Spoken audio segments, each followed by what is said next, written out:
Good morning, guys. How's everyone doing? All right. Hey, good to see everyone. Light's a little brighter this morning or something like that. I'm Coach Roger Sturtz, head basketball coach, Liberty High School, and we're here to talk some basketball this morning. So just to kind of get things rolling, we had a nice victory last Tuesday. We haven't played for a week. We went to Lee Summit North and beat them 48-44 last week. So we have Lee Summit tonight down at their place. Of course, that's the way our schedule goes. We have our first home game on January 3rd. So anything that we have prior to 2012 will be on the road this year. So I'll open it up for questions at this time. So fire away. Yes, behind the monitor. Yes. Hello, Tom. How you doing? I'm doing great.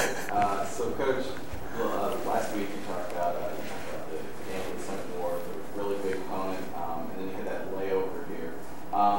Would you have rather played some games right after to continue that momentum, or is this a good thing for you guys?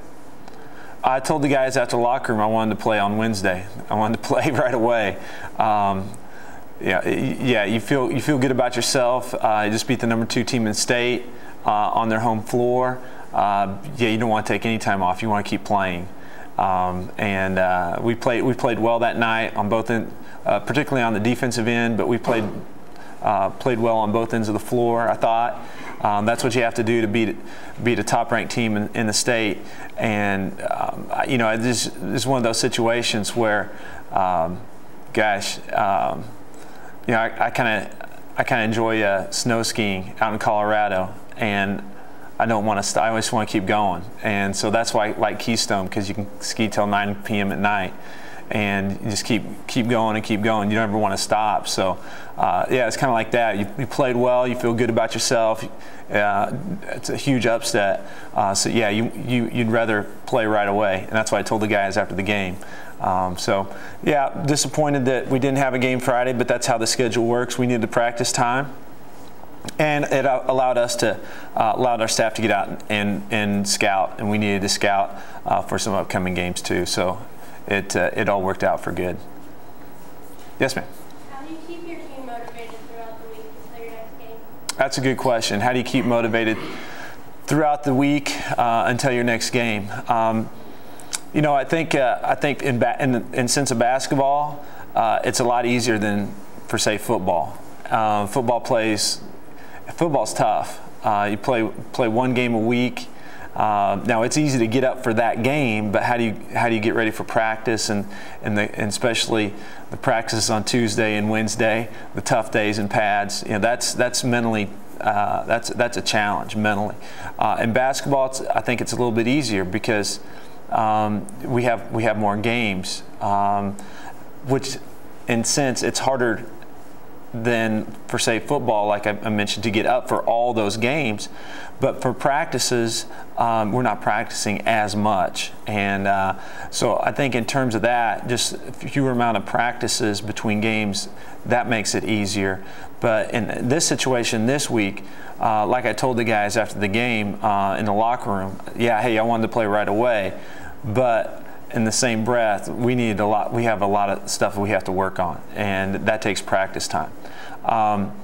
From a coaching standpoint, the practices, those are ours as a staff. I mean, those are the times that I enjoy, because those are the times that I feel like I can make a bigger difference, because I can stop practice, I can teach, I can coach, I can encourage, I can you know, constructively criticize them, encourage it, whatever it takes to make us better.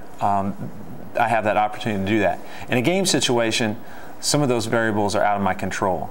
And in a game situation, honestly, it's their time to show. It's their time to shine. That's the player's realm, and so it's easier for coaches to get ready for practice and get up for practice. Obviously, in a game situation, it's easier for the players.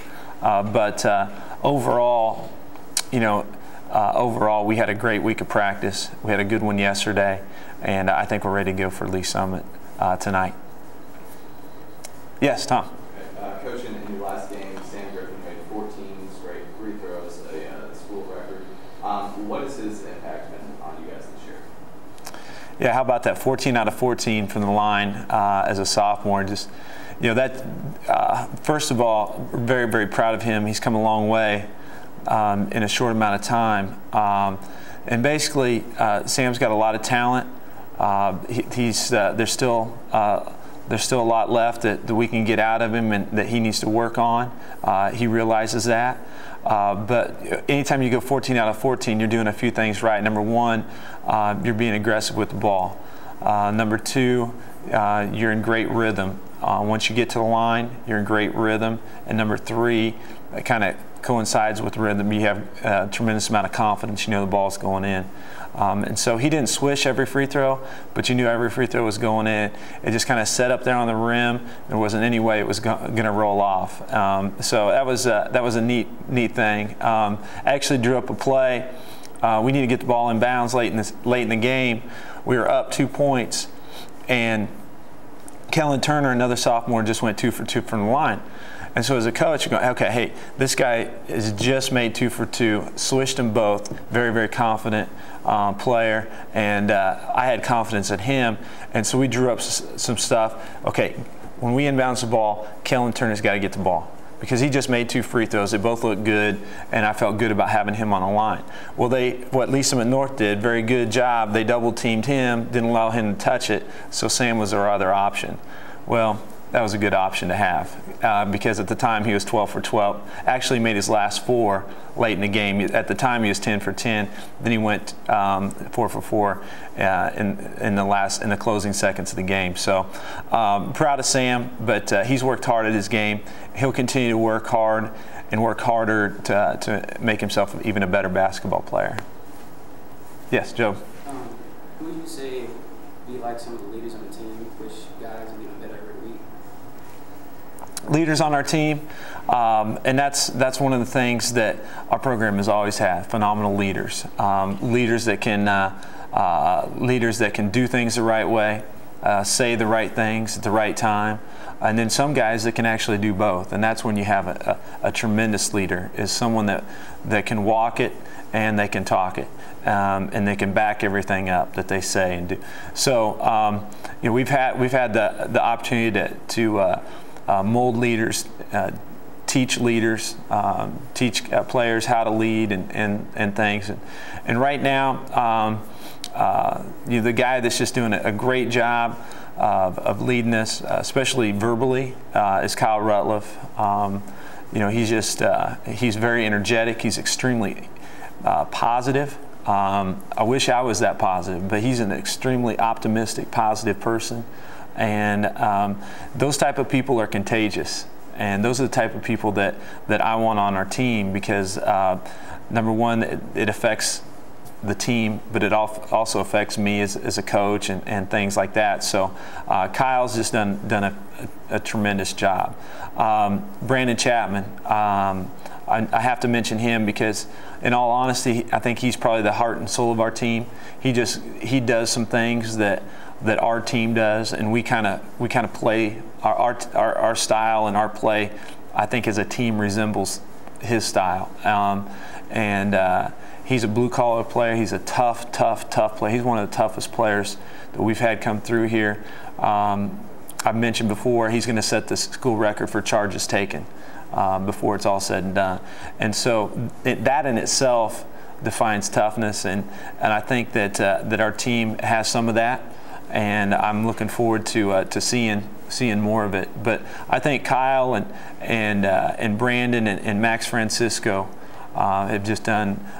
Max is getting a little better every single game, and that's what I like to see. I like to see that progress that is made on a daily basis in practice, on a weekly basis in games and things like that. So I think that Max might not say as much as some other guys that we have on the team, like Kyle and Brandon, but his performance and how he goes about his business. He's one of our hardest workers, and our young guys need to see how he goes about his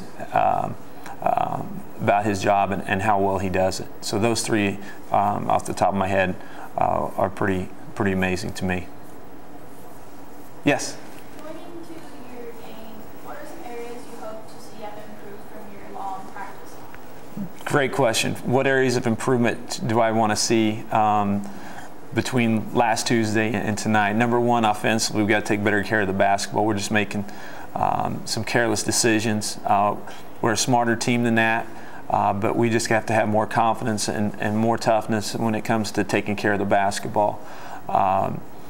We would much rather shoot the ball than pass it to the opponent. We've got, and speaking of shooting, we need to shoot the ball a little bit better. If we pass the ball better, I think our shots will be better. But I'm getting a little nitpick because one thing about it is I think we've taken a lot of good shots. Very rarely do we take a bad shot. And that's a compliment to our kids. They understand where the shot needs to come within our offense and who's supposed to take it. And I think offensively, if we just take better care of it, we pass it better, that's going to lead to a higher shooting percentage. We still need to get to the free throw line a lot, and we have the last 2 games. That needs to continue, and that's just being aggressive. So those things we really have to do a good job of tonight. Defensively, on the defensive side of the ball, Lee Summit runs a 5-man motion where they have a lot of cutters, a lot of fillers, and they're looking to drive the ball in some open lanes. And our help defense, our on-the-ball defense has to be really good tonight, and our help defense has to be really good. They've got 2 spectacular shooters. They've got a freshman that's made about 20 3-pointers so far in the year, and he's averaged about 17, 18, 19 points a game. Somewhere in there. So we've got to shut him down. They got another kid that's averaged about 17 a game, and he can shoot the 3 too. So our perimeter defense has to be really good tonight. Other questions? Yes? What are you going to work on over break that's going to help your team stay close and ready? What do we do over break? Well, fortunately, we don't have much. We'll give them about 3 or 4 days off over the Christmas break. But then we're right back in action with the William Jewell Holiday Tournament at William Jewell College. So we're looking forward to that. And that's what's nice is we have a very fluid season. There's no big days or weeks off. Like I grew up in Kansas, and there are times where we didn't have practice for a week and a half or something because of the dead week period and Christmas holidays, things like that. So this is a very fluid season, start to finish. There's no type of lull in the season. We do have some, like we haven't played for a week, but we've been practicing and things like that. So biggest stretch of time that we won't see each other is about 3 days. And they need some rest, and rest is important. Sometimes rest is more important than having a practice. So, but we practice. We'll practice. We have a game the last day of school of this year, of this semester.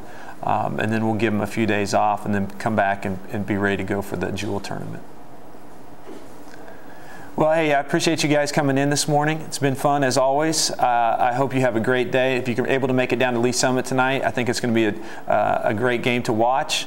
And then Saturday, we're at the Hy-Vee Shootout. We play St. Thomas Aquinas, and then we're back on the road to finish out December in, not December, but finish out our schedule before break at Blue Springs South next Tuesday. So with that, have a great day. Thanks for coming in. Take care. A big thank you to the following sponsors who made this press conference possible on KLPS Channel 18. IV, Jackson Hewitt Tax Service, Pony Express Bank, and The Landing.